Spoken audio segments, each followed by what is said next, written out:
Persistency is the amount of your business that stays after it's approved and paid for.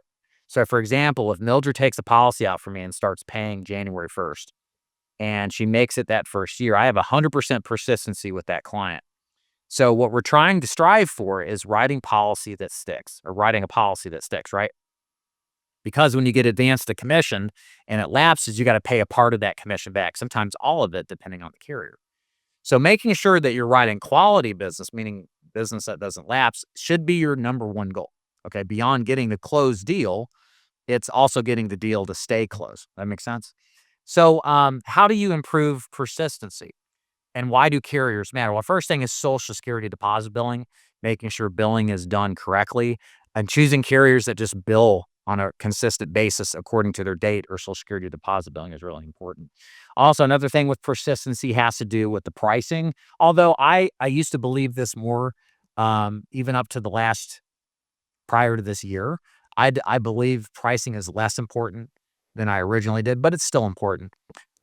What's more important is making sure that the policy that you write maximizes the amount of benefit and as much as possible gets that client level coverage if they're approved and eligible for it. In other words, if I have to write a guaranteed issue product on a client when I could have written a first day full coverage product like with COPD, but I didn't have a product that would do that, it's just a matter of time before that product gets replaced by another agent because that client may not be happy. They'll go on to fill out another form on Facebook because that's what they do. And then somebody will call and say, yeah, I can get your first day full coverage. And they're sold and you lose the deal. So it's very important if you want to make sure persistency is at its highest level, make sure that you're not just getting competitively priced products, but you're also making sure that you have a variety of products and you sell the right one to the client based off of the condition. If you're looking for high quality mentorship, training, and support to become a top producer selling life insurance, then come join us at the DIG Agency. We specialize in working with newly licensed as well as experienced life insurance agents who want to specialize in selling life insurance remotely from the comfort of your own home. If you want to learn more, go to davidduford.com or click the link below. The last thing I'll add to this persistency, because it is really important, it's always been really important with me, is make sure you sell the correct way. Don't push your client who is on a fixed income, who doesn't make a lot of money, into buying something they can't afford. Don't be too good of a salesperson. I like to do what's called selling the premium.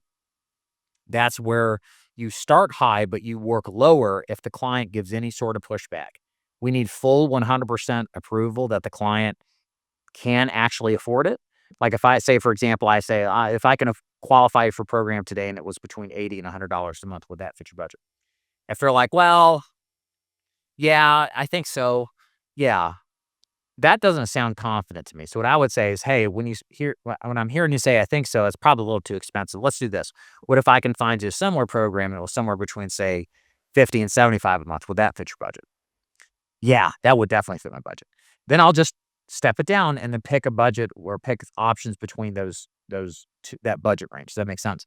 So the idea here is that part of making sure your client stays on the books is making sure it's actually affordable. Because a lot of people don't want to admit that they're broke or that they don't make a lot of money or they're in a financial quandary. Okay.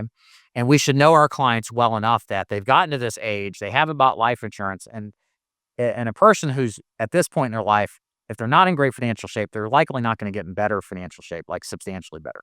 So we need to be respectful of that and also understand the reality of our client situation. So with that said, never push an arbitrary, just made up amount of coverage that you think they should have.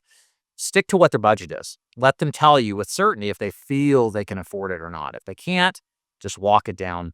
And what you'll find is this is the way, along with what I discussed earlier, with competitively priced products and billing practices, to minimize lapses and thus increase your persistency to the highest level.